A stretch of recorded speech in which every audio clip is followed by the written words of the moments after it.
Sungguhnya manusia dalam 3 poros kehidupan. Masa lalu yang telah dia lewati dan masa sekarang yang sedang dia hadapi dan masa depan yang dia nantikan kedatangannya. Betapa sering seorang manusia menengok ke belakang tentang masa lalunya yang menyebabkan dia pun bersedih, sementara masa lalu tersebut tidak akan pernah lagi kembali kepadanya. Dia tidak bisa merubah masa lalunya yang telah terjadi. Dan demikian juga betapa sering manusia melihat ke depan, mengkhawatirkan hal-hal yang akan terjadi di kemudian hari.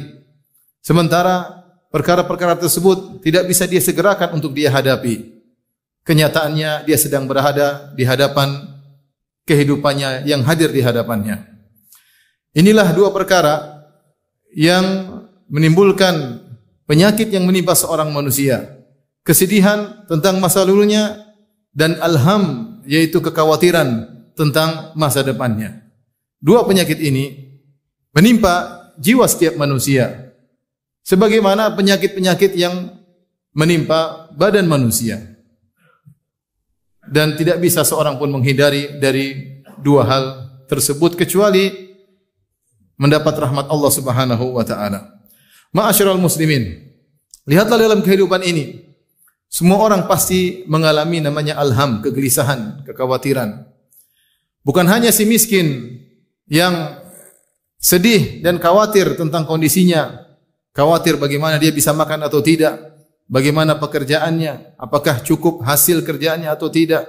Ternyata kita dapati juga orang-orang kaya yang mereka juga khawatir tentang hartanya, apakah masih terjaga ataukah bisa dirampas oleh orang lain, ataukah akan kalah dalam persaingan bisnisnya.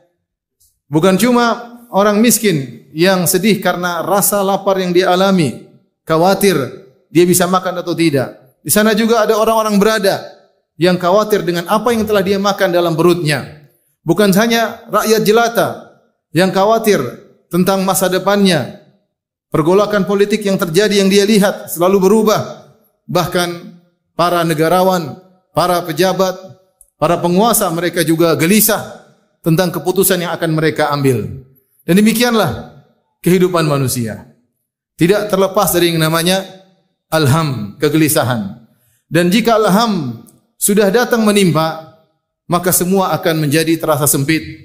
Seorang yang tinggal di istana yang luas, maka terasa sempit baginya. Kehidupan terasa berat baginya. Malam tidak bisa tidur, bahkan 1 detik yang dia lewati terasa sangat lama rasanya. Kenapa? Dia sedang ditimpa dengan alham. Lihatlah kita demikian. Kita memikirkan anak-anak kita, bagaimana masa depannya. Yang remaja putri masih belum menikah, bagaimana dengan pergaulannya. Kita pikirkan sebagai orang tua. Demikian juga ada orang yang tidak punya anak juga memikirkan bagaimana saya bisa punya anak, sudah nikah lama tidak punya anak. Demikianlah kegelisahan. Karenanya diriwayatkan dari Ali bin Abi Thalib radhiyallahu taala anhu dengan sanad yang lemah dalam Al-Mu'jam Al-Awsat Tabrani, ketika beliau berbicara tentang makhluk Allah yang terkuat, maka ada yang mengatakan makhluk Allah yang terkuat adalah al-jibal, gunung. Ternyata gunung masih kalah kuat. Gunung bisa dibelah oleh besi. Apakah besi yang terkuat? Tidak, ternyata besi masih lemah. Besi bisa dileburkan oleh api. Ternyata api lebih kuat daripada besi. Apakah api adalah makhluk Allah yang terkuat? Ternyata tidak. Api bisa dipadamkan dengan air. Dan apakah air adalah makhluk Allah yang terkuat? Ternyata tidak. Ternyata air bisa dipikul, dibawa oleh awan di atas udara sana. Apakah awan makhluk Allah yang terkuat? Jawabannya tidak. Ternyata awan diombang-ambingkan oleh angin yang berhembus.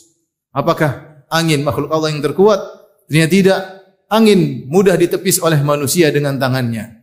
Apakah manusia makhluk yang terkuat? Ternyata tidak. Manusia terdominasi oleh rasa kantuknya. Kenapakah rasa kantuk makhluk Allah yang terkuat? Ternyata tidak. Rasa kantuk terkalahkan dengan alham, kegelisahan, sehingga dia tidak bisa tidur.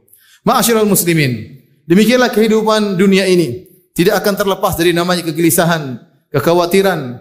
Sungguhnya kekhawatiran, kegelisahan tersebut hanya hilang jika seorang telah meletakkan kakinya di surga kelak. Oleh karenanya di antara ucapan pertama yang diucapkan oleh para penghuni surga ketika masuk surga, Mereka berkata, alhamdulillahilladzi adhaba 'annal hazan, inna rabbana laghafurun syakur. Segala puji bagi Allah Subhanahu wa taala yang telah menghilangkan segala bentuk kesedihan dari hati kami. Sungguhnya Rabb kami adalah Maha Pengampun lagi Maha Penyayang.